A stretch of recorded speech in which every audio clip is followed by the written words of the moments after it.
Well, Darren, a 2-2 draw today, and anyone unfamiliar with Boreham Wood by half-time would have seen really what they're so often about. They're very organised, very strong, and they nabbed a goal, which is always bad news against Boreham Wood. How did you see the first half?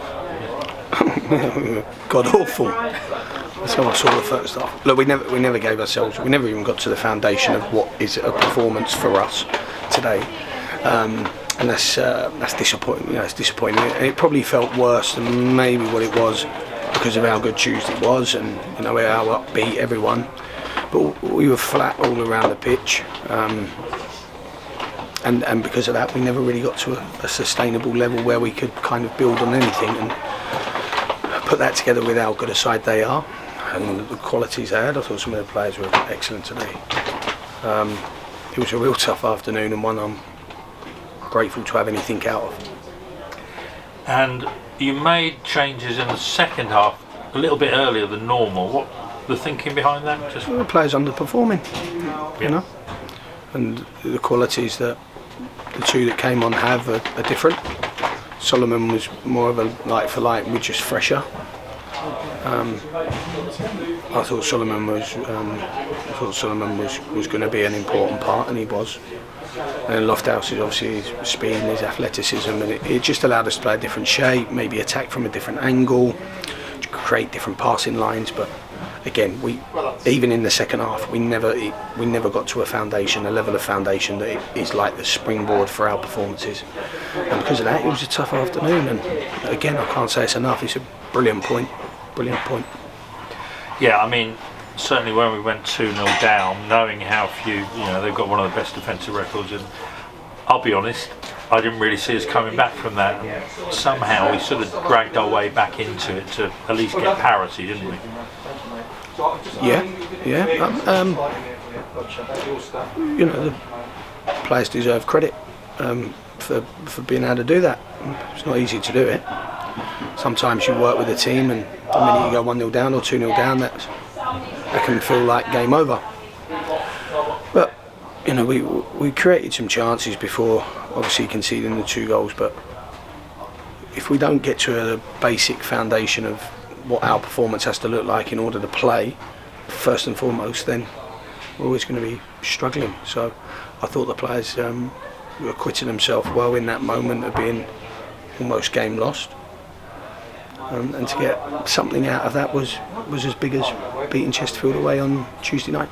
Yeah. We played a few teams with long throws today, but I thought we found Chris Bush's. We seemed to struggle more with the long throws today than we have previously. Is it just because they're good long throws, or was it just we were? Yeah. We struggled to deal with them. You know, they're hard to deal with. So it's not a case of. Remember, there are players in the box trying to wrestle for space, wrestle for time, wriggle for supremacy. So it's not just dealing with the ball; it's dealing with these big adolescent men, and you have to really stamp your authority on the ground you're trying to wrestle with. And today they caused us lots of problems. I thought they caused us lots of problems in lots of areas. Yeah. So you know, and that's what good teams do. So I think that we'll have to improve on that on Tuesday with Wrexham, but I can list a whole host of things I didn't think we were very good at today, but the most important thing is we took something. Do you have any comments on, you signed Lewis Simper, or Lewis Simper arrived, we heard today. Jermaine Anderson we saw get injured on Tuesday. What's the thinking behind Lewis coming, and also are you able to tell us anything about Jermaine? I haven't got anything clear cut with Jermaine because he's yet to be MRI'd, because you have to allow the injury to settle so that the image is clear. And once the image is clear, or once it's settled down and we can get a clear image, we'll MRI him. We think it's more likely months rather than weeks, which is a real shame for him first and foremost, but for us. And Lewis is his replacement if it is as maybe as severe as first thought. And you've had Lewis before, have you, in one of your teams? Or? Yes. And what would he bring?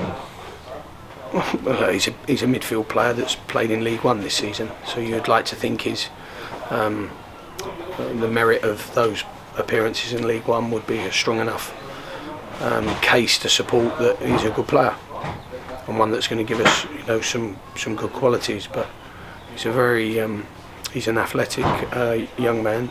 But he's got really good quality, and he's a left footer, which is a bit different to the other four. And I just think, especially here, games like today may become a far more regular thing. And if that is the case, then we're going to need maybe a little bit more technical quality, but not lose any of our athleticism and our recovery of the ball. So he's a nice balance, Lewis. And so, credit to the players for working their way back into the game today. Absolutely. We've got the fans were great today. I'm sure they'll be there in numbers at Wrexham and at Altrincham next week. So it's a big week, and for all the maybe not the highs of Tuesday, I think, you know, well done to the players for getting the point out of the game. Tuesdays happen 10 times a year. That's all they happen. There's 25, 26 of today's. Yeah. And there's 10 really bad ones. A campaign is a campaign. If, you know, the Notts County and Wrexham have hit an outrageous level of consistency and performance. 70 goals from 30 games. I mean, it is disgustingly good and impressive. So, but that's what a normal campaign looks like. A campaign looks like some very, very good, very little, some very, very bad, hopefully very little, and a lot of mediocre. And if you can take points from the mediocre ones, I think that's when you know you're having a good season. Brilliant. Well, thanks for your time, and we'll see you in Wrexham. Thank you.